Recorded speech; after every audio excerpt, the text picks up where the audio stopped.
नमस्कार. होमशेफ अनितामध्ये तुमच्या सगळ्यांचं पुन्हा एकदा खूप खूप स्वागत. हिवाळा मस्त सुरू झाला आहे आणि आज आपण एक हिवाळा विशेष रेसिपी घेऊन आलेलो आहोत ज्याचं नाव आहे पौष्टिक डिंकाचे लाडू. हिवाळा म्हटलं की घरोघरी आळीवाचे लाडू, डिंकाचे लाडू हे केले जातातच. आज मी तुम्हाला 1 किलो डिंकाचे लाडू आपण घरच्या घरी काय प्रमाणात करू शकतो ते तुम्हाला दाखवणार आहे. सगळ्यात आधी मी इथे तूप घेतलंय. साधारण पाव किलो तूप आपल्याला 1 किलो लाडवाच्या प्रमाणासाठी लागतं. मी इथे गाईचं तूप घेतलंय, तुम्ही कोणतंही तूप घेऊ शकता. त्यानंतर मी इथे गूळ पावडर घेतलेली आहे पाव किलो. खारीक पावडर मी इथे घेतलेली आहे 100 ग्रॅम. मी विकतच खारीक पावडर आणलेली आहे. नंतर बारीक किसलेलं खोबरं मी इथे 200 ग्रॅम घेतलंय. त्यानंतर डिंक मी इथे 50 ग्रॅम घेतलाय. अगदी बारीक मिक्सरला फिरवून घेतलेला आहे. कणिक मी इथे 60 ग्रॅम घेतलेली आहे. नाचणीचं पीठ मी इथे 60 ग्रॅम घेतलेलं आहे. त्यानंतर सुक्या मेव्यामध्ये मी काजू घेतलेत 100 ग्रॅम, बदाम 100 ग्रॅम, अक्रोड 100 ग्रॅम, वेलची पूड आपल्याला इथे लागणार आहे 1.5 चमचा आणि मी एक जायफळ घेतले जे मी नंतर किसून घेणार आहे. त्याचबरोबर मी इथे खसखस घेतलेली आहे 1-2 चमचे आणि पांढरे तीळ 2 चमचे आणि पिस्त्याचे काप आपण सजावटीसाठी वापरणार आहोत. चला तर मग आता आपण सुरू करूया. सगळ्यात आधी मी काजू, बदाम आणि अक्रोड हे व्यवस्थित मिक्सरला फिरवून घेणार आहे, म्हणजे त्याची भरड पूड अशी करून घ्यायची आपल्याला. मी आता कढई तापवत ठेवलेली आहे आणि 1 डाव तूपही त्यात घातलेला आहे. आता ही जी ड्रायफ्रूटची भरड आहे ती आपण तुपावर व्यवस्थित परतून घेणार आहोत, म्हणजे अशी जरा खमंग होईल.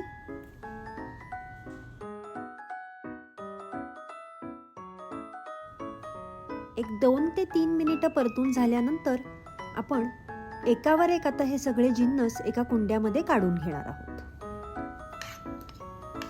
तुम्ही बघू शकता व्यवस्थित ड्रायफ्रूटची पूड अगदी छान परतून झालेली आहे. ती आता मी काढून घेते. आता मी पुन्हा डावभर तूप इथे तापवत ठेवलेलं आहे आणि त्यावर मी आता जी आपण 100 ग्रॅम खारक्याची पूड घेतली ती आपण त्यावर परतून घेणार आहोत. खारक्याची पावडर मी विकतच आणलेली आहे, कारण का मिक्सरमध्ये खारीक पावडर करायला घेतले की मिक्सर बिघडतो. अशा प्रकारे खारक्याची पावडर परतून झाल्यानंतर ती आपण आपल्या कुंड्यामध्ये काढून घेऊया. आता कढईत सुकं खोबरं जे आहे ते आपल्याला भाजून घ्यायचे. तुम्ही सुकं खोबरं किसूनही घेऊ शकता किंवा त्याचे काप करून मिक्सरला फिरवूनही घेऊ शकता. सुकं खोबरं आपल्याला असं तांबूस रंगावर व्यवस्थित भाजून घ्यायचंय.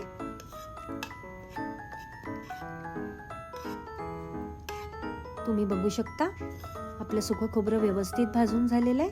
ते आपण आता काढून घेऊया. आता आपण कढईत जी खसखस आहे ती सुद्धा भाजून घेऊया. खसखस भाजत आली की ती अशी तडतडायला लागते. तुम्ही बघू शकता ती सुद्धा अशी छान सोनेरी रंगावर आपण भाजून घेतलेली आहे. ती आता आपण काढून घेऊया. आता मी इथे पांढरे तीळ भाजून घेतेय. ते सुद्धा आपल्याला असे किंचित सोनेरी रंगावरच खमंग भाजून घ्यायचे. तुम्ही बघू शकता.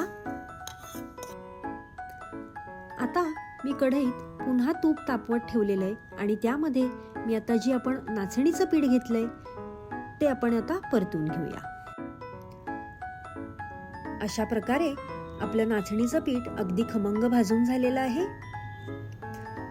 आता आपण ते काढून घेऊया आणि त्यानंतर कढईत पुन्हा थोडंसं तूप घेऊन त्यावर आपण जी कणिक घेतलेली आहे म्हणजे गव्हाचं पीठ ते सुद्धा भाजून घ्यायचं आहे. नाचणीचं पीठ आणि कणिक हे खमंग भाजून घेण्याचं कारण म्हणजे आपल्या लाडवाला छान बाइंडिंग करण्याचं काम हे करणार आहेत. पण कणिकही व्यवस्थित भाजून झाल्यानंतर ती काढून घेऊया. आता तुपावर जो डिंक आहे तो आपण असा खमंग तळून घ्यायचा आहे. तो असा छान फुलला पाहिजे. तुम्ही बघू शकता आपला डिंक किती छान फुलायला लागलाय.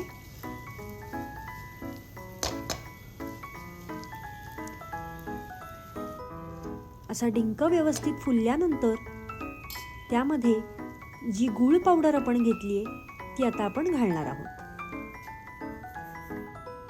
या ठिकाणी तुम्ही गूळ पावडर ऐवजी आपला गूळ नेहमीचा गूळही वापरू शकता.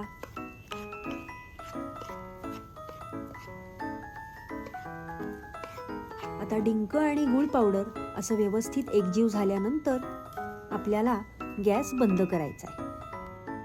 आपल्या लाडवाला लागणारे हे सगळे जिन्नस जे आपण तुपावर एकावर एक परतून झाल्यानंतर एका भांड्यामध्ये काढून घेतलेले ते अशा प्रकारे सगळं मिक्स करतेय मी.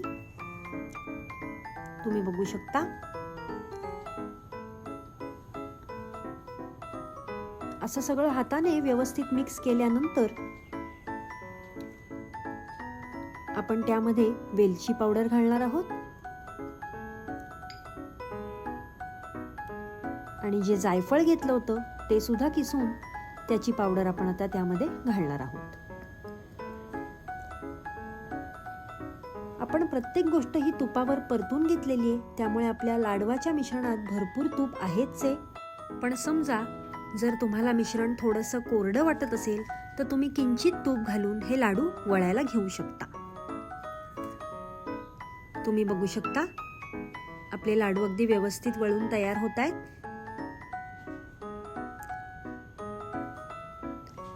अशा प्रकारे मी सगळे लाडू वळून घेतेय. अशा प्रकारे आपले लाडू तयार झाल्यानंतर जे आपण पिस्त्याचे काप घेतलेत त्याची बारीक पूड करून मी आता लाडवावर ती अशी गार्निश करून घेते.